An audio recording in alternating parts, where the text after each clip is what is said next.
صباح الخير يا ولاد، ازيكم عاملين ايه؟ في الفيديو ده انا قررت ان انا احكي لكم قصة حياتي واعترف لكم بالحقيقة المرة اللي انا كنت مخبياها عنكم في ال 12 يوم اللي فاتوا.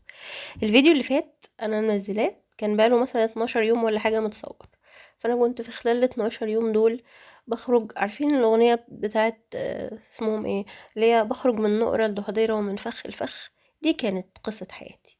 صحيت في يوم من الايام عادي، إنسان عادي صاحي من النوم، فقررت أفتح كل البيت. وكان عندي الموتور بتاع المية بايظ، ولما موتور المية بيبوظ الضغط بتاع المية بيبقى قليل، فالسخان ما بينزليش مية سخنة. فأنا بقالي 4 شهور ما عنديش مية سخنة، وكنت متعايشة في الصيف عادي. فقلت لأ، أكبر مشاكلي في الحياة الموتور بايظ، نجيب سباك يصلح الموتور. وخلاص قررت إني أجيب سباك يصلح الموتور. فالغسالة قررت تبوظ. أنا متزوجة، امرأة متزوجة بقالي 11 سنة. طبعا كانت الصدمة شديدة بالنسبة لي ان انا غسالتي تبوظ والحلة سقطت. فقلت عادي، يعني حاجة بسيطة يعني يا ولاد، هنجيب حد يشوفها. كلمت الصيانة يا ولاد، وبعدين قرروا ان هم يجوا يشوفوا الغسالة. فقلت بقى اشيل سجادة المطبخ. وانا داخله عليكم على الجد على طول، لان أنا لو قعدت احكي لكم اللي حصل لي في ال 12 يوم دول انا محتاجه 7 ايام حكاوي. بس انتوا تستحملوا، انتوا اللي طلبتوا ان احكي لكم قصه كفاحي، فتستحملوا معايا الاخر. اعتبروني ولية هبله بتفضفض بدل ما فرح. المهم يا اختي، ايه اللي حصل؟ شلت بقى البتاع والحاجات قبل ما عم الحاج بتاع الصيانه يجي. و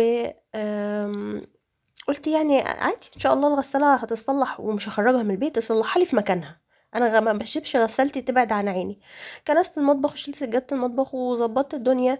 وبعدين عم الحاج بتاع الصيانه جه فقال لي بمنتهى البساطة اللي في الحياة، لا للأسف احنا مضطرين ناخدها المصنع في المنصورة أو الشركة باين، وهتقعد يومين بالظبط وهجيلك. طب أنا يا عم معرفش الشركة ومعرفش المصنع.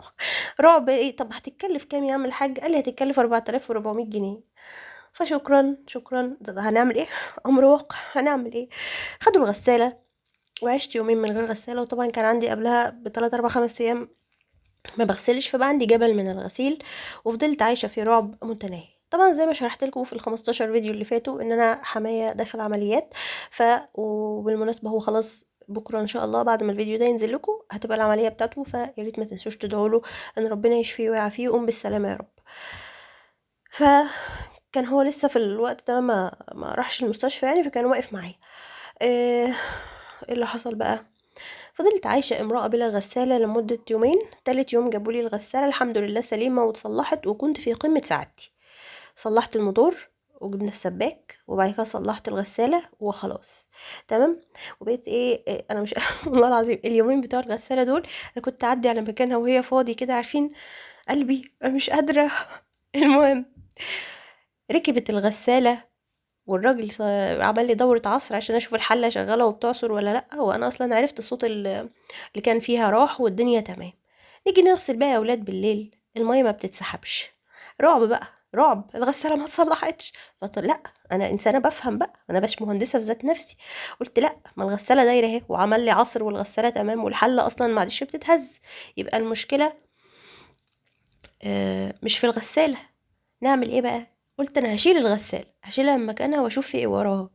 المية ما بتتسحبش ليه؟ طلعت بقى انها مشكلة سباكة. ما هي الغسالة تتصلح، الحنفية بتاعة الغسالة اللي وراها تبوظ، فنبقى عايزين نشيل الغسالة ونجيب سباك تاني بقى يشوف لنا الحنفية، وهفضل برضو من غير غسالة.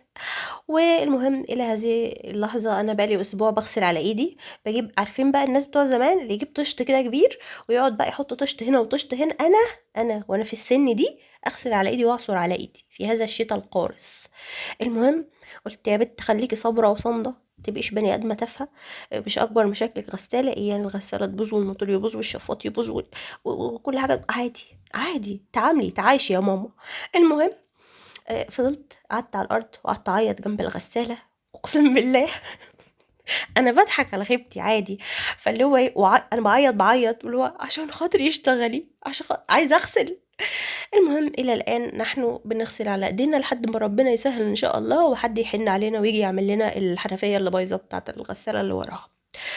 وبعد كده بدات ايه بقى، خلاص دخلنا في مرحله انه كان حماية اتحجز خلاص في المستشفى. وجوزي لظروف قارصه فعلا خارجة عن ارادته، قدامه مثلا 3 ايام ويجي.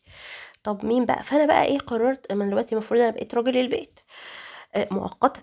فالمهم قلت ايه بقى، انا هتصرف، واي حاجه بايظه هتصرف واجيب ناس تصلحها. وبعدين بدات اتعايش واتعامل ونسيت كل حاجه، وقلت مش مشكله، الحمد لله الحمد لله على كل حال. وخلاص قررت اتفائل، تبوظ تبوظ عادي، هتفائل انا وهتعايش. يوم يحصل ايه بقى، يعني ايه اللي يحصل؟ مش انتي قررتي تتفائلي؟ كميه كوارث. والله العظيم ما عارفه اقول لكم ايه. المهم قعدت كام يوم كأبة كل اللي حواليا. بعدين مرات اخويا قررت تخرجني عشان انا وليا كئيبه، فخرجنا. احنا رحنا عند شريف الزين اللي هو في ميدان سرور، وعزموني على الغدا عشان فينا وليا مفجوعه. وبعد كده اتغديت وجبت حاجات وروحت. الكام يوم بقى الجايين، طبعا الفلوج ده ايام كتير مش يوم واحد ولا اتنين. بقت الحياة بقى عبارة عن تحاليل وإشاعات وكشوفات، والمستشفى عايزة كذا ومش عارفة ايه، ونروح ونيجي وبتاع.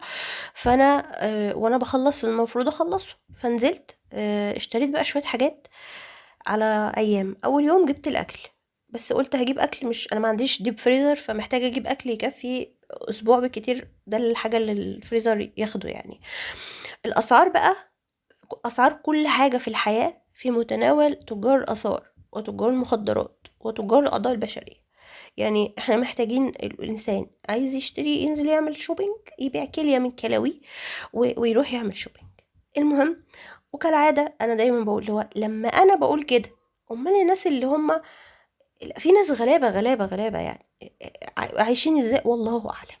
المهم الحمد لله، بما اني عانيت من ازمه ان ما عنديش غاز في الفيديو اللي فات قلت لكم، فقررت ان لازم يبقى عندي كاتل. لان انا يعني الاكل انا ممكن اتصرف اعمل سندوتش بجبنه، لكن عايزه شاي، عايزه حاجه سخنه، فكان لا لازم ومفيش غاز فلازم اجيب كاتل. برضو اسعار الكاتل صدمتني، بس يلا هو الفيديو ده عباره عن صدمات، بس صدمات عاديه يعني الحمد لله. رحت محل سمارت هوم اللي في ميدان سرور بعد معاصر. انا كنت جايبه منه المروحه، وجبت السنه اللي فاتت، وكنت جايبه منه الهاند بلندر. فكنت شايفه عروض بتاع الصفحه بتاعتهم على فيسبوك، فقلت هجيب كاتل، وعايزه كاتل مش غالي ومش رخيص. يعني اسعار الكاتل بتبدا ممكن من 200 جنيه، وفي حاجات بتعدي ال2000 وال3. فانا ولا هجيب ابو 200 ولا هجيب ب2000 3. فهنا كان متبقي باقي الاكل، فلفهولي بقى دليفري عشان كنت هصوم بكره، فقلت اتسحر بيه. و وكانت ايه، وكان مرات اخويا جايب لي سمك. المهم الكاتل اللي انا جبته نوعه اسمه ايه، بلاك اند وايت، كان سعره 850 جنيه. انا قلت لكم جبت حاجه وسط يعني. وانا عموما الكاتل بيسحب كهربا كتير، فانا مش هستخدمه عمال على بطال، هستخدمه يعني فاهمين، يوم ما الانبوبه تبقى فاضيه، يوم ما يبقى الغاز مش موجود، يوم ما يبقى عندي ضيوف كتير مثلا فالكنكه مش هتكفي، فعايزه اعمل ميه كتير اغليها يعني. فبس فقلت هجيبه يبقى عندي احتياطي. النوع ده مصري. بصوا انا هنصحكم نصيحه لوجه الله تعالى، لما تعوزوا تجيبوا حاجه خصوصا في الاجهزه الكهربائيه، حاولوا تجيبوا حاجه نظيفه. يعني انا لو كانت الظروف تسمح في التوقيت ده، لا كنت جبت حاجه اعلى من كده بكتير. يجيب حاجه حلوه يا لا، لان ده حاسه برضو خفيف كده. بس هي يعني لا، كانت الظروف لا تسمح بقى، اللي هو انا عايزه اشتري اكل وعايزه انزل اجيب هدوم. وبمناسبه الهدوم، المحلات عامله سيل. انا طبعا ما جبتش حاجه ليا، انا جبت هدوم رجالي. فالمحلات كلها عامله سيل، بس السيل عباره عن ايه بقى، او تخفيضات يعني. عباره عن ايه، اللي هو مثلا لو الحاجه تمنها، القطعه تمنها 1500 جنيه في العادي، فاحنا حضرتك هنكتب على القطعه ان هي تمنها 3000 جنيه، ونعمل لك خصم تبقى ب1200. فانت تيجي بقى تشوف من 3000 ل 1200، تحس ايه ده، إيه التخفيضات الفظيعه دي؟ بس هي اصلا تمنها كان 1500 جنيه قبل التخفيضات، هما بيشتغلونا. لا بجد الاسعار غير منطقيه بالمره، غير منطقيه، اسعار كل حاجه في الحياه غير منطقيه. هنا كنت عماله اشرح لكم الكاتل بقى حلو وحش مش عارف ايه. انا عجبني اللون. كان في حاجات ارخص، بس انا عندي مشاكل، لازم اللون يبقى يعني مش فاتح، يعني ما اجيبش حاجه بينك او لون، كان في لون مش فاكره اسمه، لبني تقريبا. فلا يعني. فالكاتل زي ما قلت لكم ما هستخدموش عمال على بطال. هنا بقى كنت بكمل بتفرج ببص على الغساله تاني، وانا كنت شلتها بقى علشان اجيب حد سباك او اي حد يجي يعملها. الحوار ده انا فيه بقالي اسبوع اهو، وللحظه اللي انا بسجل لكم صوت على الفيديو الغساله ما اتعملتش يا ولاد، والله العظيم. بصوا من هذه المرحلة اللي أنا مريت بيها في حياتي، أنا بغض النظر عن بجد الوضع أنيل من إنه يتحكي في فيديو، بس أنا بقيت ممتنة لكل حاجة في حياتي الحمد لله. يعني أنا 4 شهور من غير مية سخنة في السخان عشان الموتور بايظ، فمع أول مرة الموتور اتصلح والدش نزل لي مية سخنة، أنا أقسم بالله كنت عايزة أعيط. وقعدت افتكر الناس في فلسطين، في غزة مثلا، او اي حد عنده حروب، الناس اللي عايشة. انا عشت يوم ونص من غير انبوبة، كنت هتجنن، مش عارفة اشرب شاي ولا قهوة. عشت 4 شهور من غير مياه سخنة، انا كنت هموت فيها. مع ان يعني مع ان الحاجات تتحل، امال بقى الناس اللي عندها فعلا صراعات وحروب ومشاكل دي تعمل ايه؟ فاحنا في نعم، احنا في فيض وسيل من النعم. انا بقالي 11 سنة عندي غسالة، ممتنة الحمد لله انها موجودة وبتشيل عني. انا غسلت على ايدي مرتين قسما بالله، انا اوتار ايدي ما حاسة بيها. فهو الغرض من الفيديو مش مجرد شكوى شكوى شكوى، لا، ان البني ادم فعلا يبقى ممتن لربنا سبحانه وتعالى على اي حاجة عنده. احنا مهما كانت حياتنا صعبة فهي برضو سهلة يعني. هقول ايه، انا الغسالة دي ان شاء الله لما تصلح كده، انا مش عارفة والله اجيب لها هدية. انا هاخدها بالحضن يا جماعة. اللي هو حبيبتي يا رب ادعوا لها، اذا كنت ادعوا للغسالة بتاعتي انها تتصلح، وانا هحتفل احتفال باول غسلة في الغسالة. انا ايدي وجعتني والله من عصر الهدوم على ايدي. الحمد لله على كل حال. المهم شِلت الكاتل، وطبعًا كنت جرّبته بقى وكده، قُلت بقى هاقعد أضبّط شوية حاجات في المطبخ، اللي هو كان عندي بقى بافضّي الرز والشعرية. أنتم عارفين أنا الشعرية والمكرونة البقوليات والحاجات دي بابقى حاطاها في الصيف في التلاجة، وأنا كده ما كنتش باطبخ كتير الفترة اللي فاتت، فكنت مش محتاجاها برّه التلاجة. بس قُلت خلاص بقى الفترة الجاية دي هاطبخ، ففضّيت الرز اللي عندي كده في العلب بتاعة IKEA دي، والشعرية كمان سِبت بقيتها في التلاجة، وحطيت يا دوب شوية على قد العلبة. وكان عندي بقى برطمان شاي كده اللي كانت مرات أخويا جايباه لي، حطيته في الشاي، وفضّيت كمان كيس سُكّر. قُلت بقى الحاجة كده جاهزة، بحيث إن أنا أكتب خلاص أنا محتاجة إيه. معظم حاجات الخزين عندي، اللي هو رز، مكرونة، عدس، سكر. مش أنا كنت عاملة فيديو الجرد ده معاكم، ف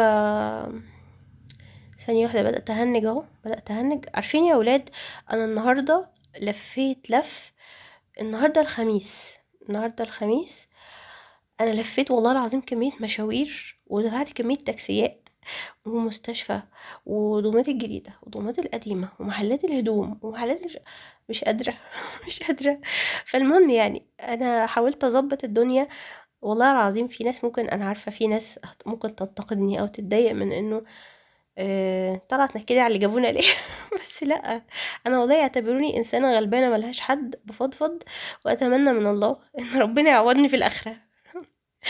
الحمد لله. المهم تاني يوم كنت نازلة، طبعا أنا كل يوم بنزل مرة واتنين، رحت بس شربت قهوة عشان كنت مصدعة ودماغي حرفيا هتفرقع، لأن كنت خلاص من هنا للجديدة ومن الجديدة أنا مش عارف ايه، ونروح نستلم ويحصل مشاكل ونروح حوارات حوارات. فنزلت جبت بقى حاجات كده ناقصاني. ده في اليوم الأولاني جبت شامبو فاتيكا، البتاعة دي الإزازة دي كان سعرها 60 جنيه. وجبت الكريم ده، كريم شعر، كان بكام؟ ب40 تقريبا، معرفش الماركة بصراحة. بس أنا كنت مش عايزة حاجة غالية يعني. أنا عندي أصلا الشامبو بتاعي، فدول كنت عايزاهم بس يبقوا في الحمام كده، لكن أنا الشامبو بتاعي الغالي إن شاء الله هخبيه بإذن الله. المهم جبت اكل، قلت زي ما قلت عايزه اكل اسبوع بالكتير، فجبت من كل حاجه كيلو واحد. يعني اللحمه كيلو واحد، اللي هو خليته اقسمه لي نصين، نص قطع اعمله شوربه، وقلت له يحط لي معاه عظم كده وحته سمين، اللي هي اللية والدهن والحاجات دي. وجبت نص تاني فرمته. الكيلو كان ب400. في ناس عندها اللحمه ب350، بس مش عارفه شكلها ما عجبنيش كده، فجبت كيلو واحد لحمه. وجبت كمان فرخة واحدة بس فرخة بلدي. الفراخ البلدي مش عارفة سعرها في اليوم اللي انا اشتريت فيه كان كام، بس انا كنت جايبة فرخة كيلو ونص تقريبا، كانت ب195. السمك برضو جبت من كل حاجة كيلو بس، يعني جبت كيلو واحد جمبري، وجبت السمك جبت نصين، نص سردين ونص سمك اسمه غطيان. الغطيان دي اسمها غطيان عندنا يعني، او غطا موسى. سمكة حلوة قوي بتتقلي. ان شاء الله لما اجي اعملهم بقى او اطبخ هبقى اشارككم يعني.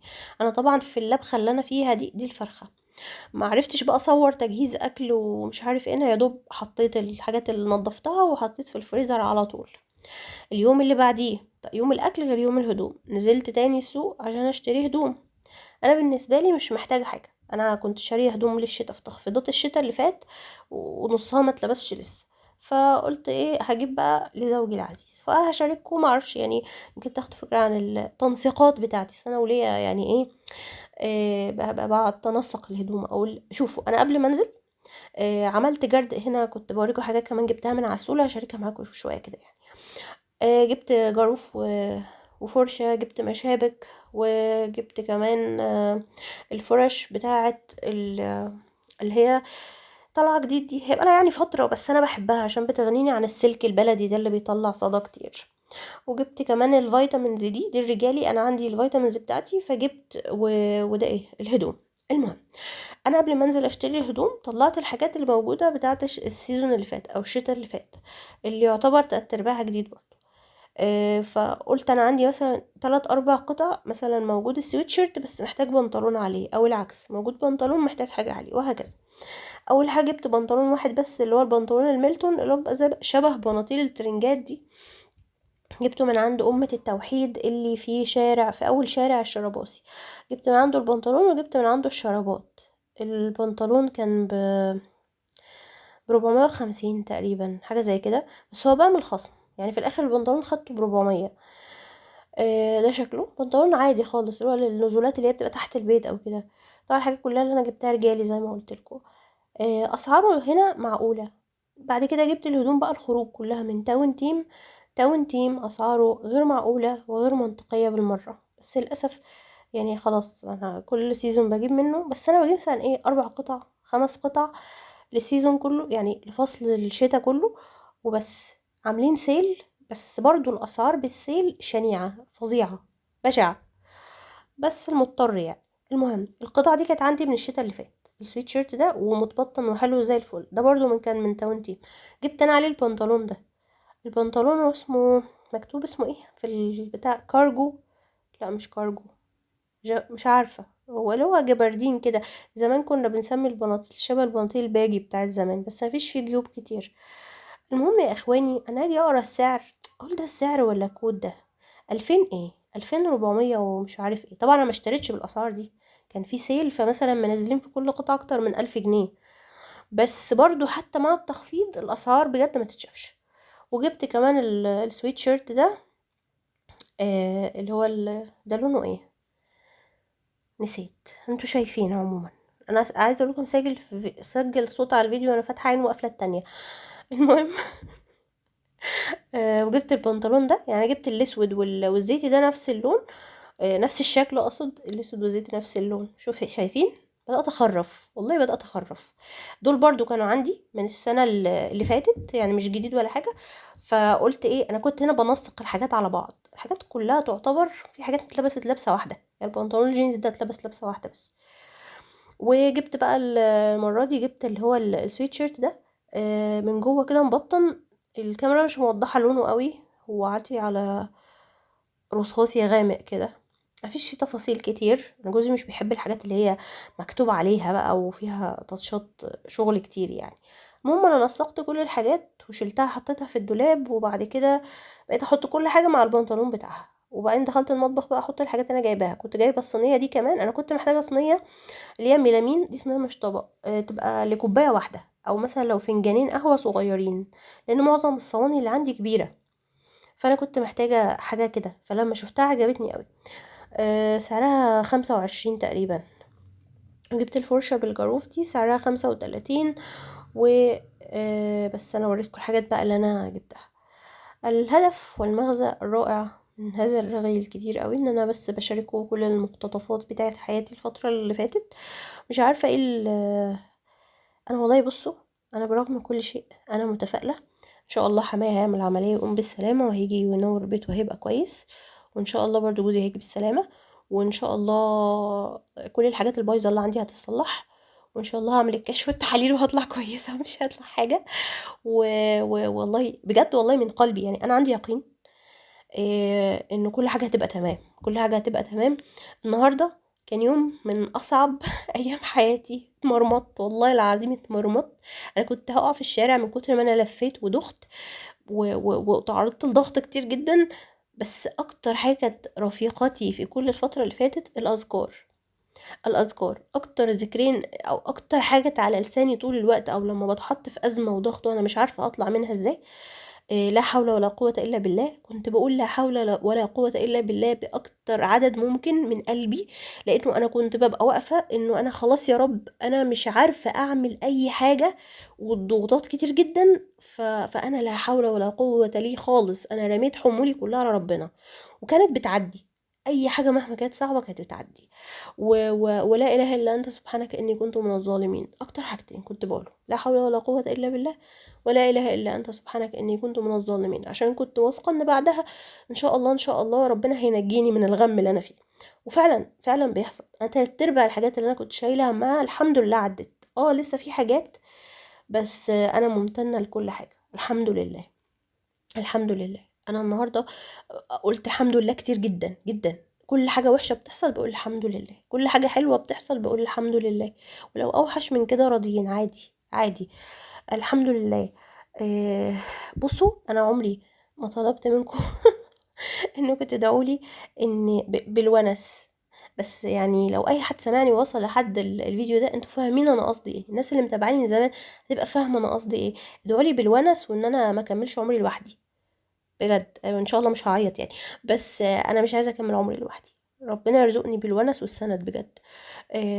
وانا راجل يا ولاد، انا راجل وبميت راجل. ان شاء الله ربنا ما يحوجناش لاي حد. واشوفكم قريب ان شاء الله في فيديو جديد على خير. وشكرا انكم استحملتوا هذا الكم الهائل من الرغي، وتصبحوا على خير. باي باي.